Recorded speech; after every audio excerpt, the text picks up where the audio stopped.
Saya pernah beberapa kali ketemu sponsornya, sponsor itu orang yang membiayai proses coaching gitu ya, di dalam, proses coaching tersebut, lalu mengatakan, "Mbak Ina, ini kayaknya orang ini udah susah banget deh, dan kayaknya agak susah nih, kalau jadi kan ini saya kasih, kesempatan dia coaching, nanti kalau misalnya nggak berhasil juga coaching, udah, kita keluarkan atau dipecat lah," gitu. Lalu saya bilang begini, "Ibu, jadi coaching itu bukan alat untuk memecat, Bu.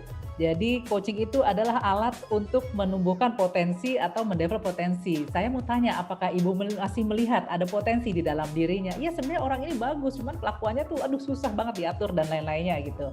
Nah, jadi ketika saya jelaskan bahwa coaching itu sebenarnya akan berfokus pada potensi pengembangan dan bagaimana melihat kekuatannya dia instead of melihat kekurangannya dia, dan disitulah proses coaching itu akan bekerja dan efektif. Jadi ketika saya bertemu dan, mengajak dia melihat, sudut pandang dari orang lain sebagai, cerminan kepada dirinya, dan ternyata dia melihat ada hal-hal yang disadari di dalam dirinya, ada hal yang perlu diperbaiki, tapi ada juga potensi yang kuat di situ untuk memperbaiki hal tersebut.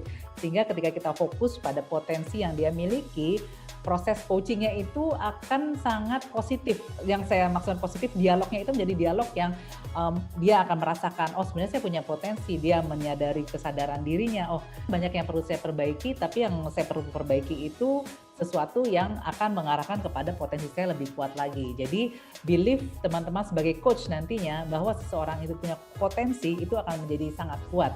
Beda dengan mindset ketika kita melihat orang lain, "Wah, ini kayaknya agak susah nih orang ini.